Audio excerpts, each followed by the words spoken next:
2025년 8월 6일 수요일 날마다 솟는 샘물 말씀 묵상입니다.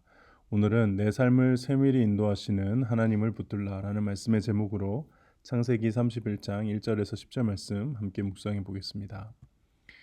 야곱이 라반의 아들들이 하는 말을 들은즉 야곱이 우리 아버지의 소유를 다 빼앗고 우리 아버지의 소유로 말미암아 이 모든 재물을 모았다 하는지라.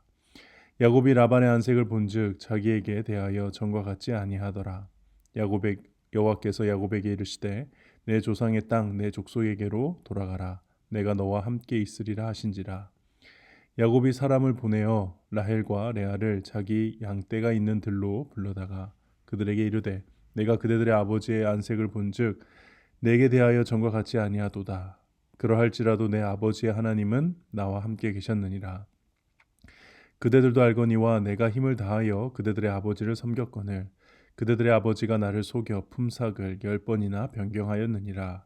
그러나 하나님이 그를 막으사 나를 해치지 못하게 하셨으며 그가 이르기를 점 있는 것이 내 삭이 되리라 하면 온 양떼가 나은 것이 점 있는 것이요 또 얼룩무늬 있는 것이 내 삭이 되리라 하면 온 양떼가 나은 것이 얼룩무늬 있는 것이니 하나님이 이같이 그대들의 아버지의 가축을 빼앗아 내게 주셨느니라. 그 양떼가 새끼 뵐 때에 내가 꿈에 눈을 들어보니 양떼를 탄 수량은 다 얼룩무늬 있는 것과 점 있는 것과 아롱진 것이었더라. 아멘.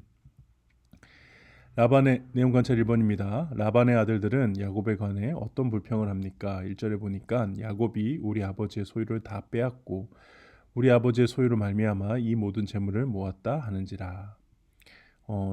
이런 불평은 그만큼 야곱이 빠른 시간에 부자가 되었다는 것을 알 수 있습니다. 그래서 라반의 아들들의 눈으로 보았을 때 저거 무슨 속임수를 써서 저렇게 자신의 재산을 야곱이 불린 것이 아닌가 라는 생각이 들 만큼 질투와 시기 어린 눈으로 야곱을 봤다는 것이죠. 그러나 어떻게 해서 그 야곱의 재물이 늘어난지는 그 실상은 우리는 잘 알고 있습니다. 바로 하나님께서 야곱에게 복을 주신 것입니다.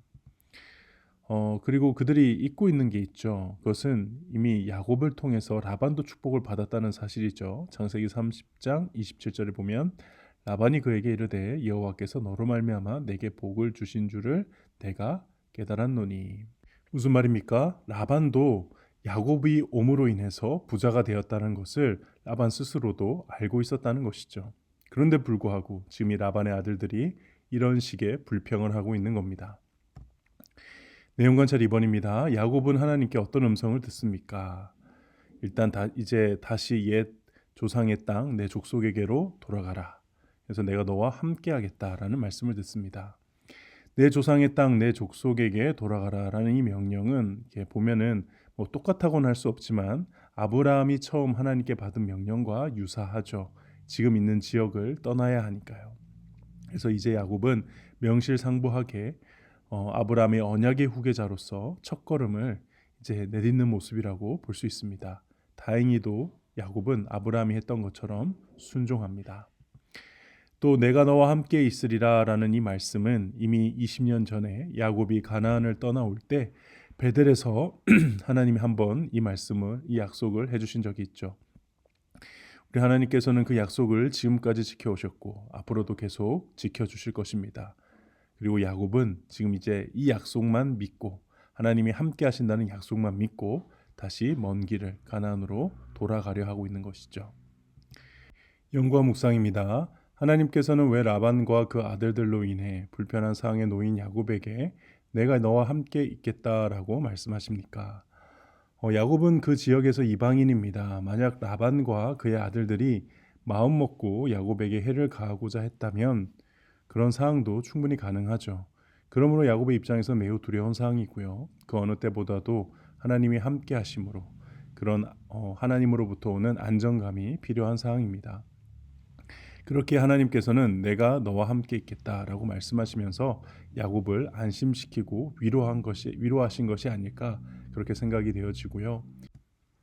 그리고 앞으로 가나안으로 돌아가게 되면서 겪게 될 그 모든 일 가운데도 하나님이 함께 하실 것이다. 이것은 앞으로 무슨 일이 닥치든 이제는 하나님과 함께 해결해 나가야 하고 가장 좋은 길로 하나님이 인도해 주실 거라는 믿음을 가지라는 것이죠. 그래서 여기서 야곱이 해야 할 것은 언제나 하나님을 의지하고 하나님의 말씀에 순종하며 하나님의 뜻대로 사는 것입니다. 느낀 점입니다. 자신의 유불리에 따라 태도를 바꾸는 하반과 다르게 변함없이 야곱과 함께 하시는 하나님을 보며 무엇을 느낍니까? 야곱의 입장에서 어쩌면 재산이 늘어나고 자녀들이 많아짐에 따라 그 지역에 안주하려 하는 마음이 있지 않았을까 그런 생각이 듭니다. 저 같았으면 그냥 다시 돌아갈 생각하는 것보다 여기서 부자가 되는 것에 더 몰두하고 집중하고 있었겠죠. 그렇게 생각한다면 이처럼 라반이 탐욕을 부리고 그래서 라반과 야곱이 불편한 관계가 된 이 지금의 상황은 오히려 하나님의 섭리 속에서 일어난 일로도 해석할 수 있을 것 같습니다. 그래서 이 늘어나는 재산에 그 눈을 집중하고 있는 야곱의 눈을 돌려서 내가 의지하고 따라가야 할 하나님을 다시 바라보게 하시고 다시 언약을 생각나게 하신 것이죠. 특히 하나님께서 그 모든 사항을 함께 하셨음을 우리는 이전 본문을 통해 알 수 있습니다. 이 아내들의 경쟁을 통해 많은 아들이 생겨나는 그 장면 보면 하나님은 인간의 욕망과 그 어리석음을 넘어서 그래도 선하게 섭리하시고 인도하신다는 걸 보여주셨고 또 점과 얼룩무늬 아롱진 양들이 하나님의 은혜로 막 늘어나는 그런 장면들을 통해서 어떤 인간의 미신적인 노력 그런 것을 넘어서는 하나님의 은혜, 하나님의 복을 보여주셨다. 그래서 인간의 지혜보다 하나님의 어리석음이 훨씬 지혜롭다는 것을 깨닫게 해주셨습니다. 결단과 적용입니다. 다른 사람의 질투로 어려움에 처했을 때 하나님의 도우심을 받은 적은 언제입니까? 오늘 하루 하나님의 세밀한 인도하심에 귀를 기울이기 위해 무엇을 실천하겠습니까? 이제 사역을 하면서 알게 모르게 서로 동역자들끼리 질투하고 시기하는 상황이 있기 마련이죠. 개인적으로 다른 사람의 질투로 어려움에 처한 적은 생각이 나지 않는 것 같습니다. 다만 제가 그런 질투하는 마음으로 다른 동역자를 바라본 적은 많은데 그때마다 하나님이 주시는 좀 깨달음이 나름 있었습니다. 그러니까 하나님의 관점으로 나와 동역자를 바라봐야 한다는 것입니다. 그러니까 하나님의 관점으로 모두를 바라보면요, 우리 모두가 각자 부르심이 있고 하나님의 쓰임새가 있다고 생각하게 되고요. 그러면 저의 입장에서는 좀 질투나 시기를 줄일 수가 있었습니다. 그래서 다른 사람이 잘하는 것을 부러워할 시간에 하나님이 나에게 주신 은사가 무엇인지를 발견하고 그것을 성실하게 갈고 닦아서 하나님께 쓰임받기를 바라는 것이 저에게 훨씬 유익한 것이더라고요. 그래서 하나님의 눈으로 나와 내 주변을 바라볼 수 있을 때 나의 질투는 줄어들고 진심으로 저 사람도 잘 됐으면 하면 좋겠다는 마음이 생겼다는 것이죠. 네, 오늘 묵상은 여기까지입니다. 기도하겠습니다.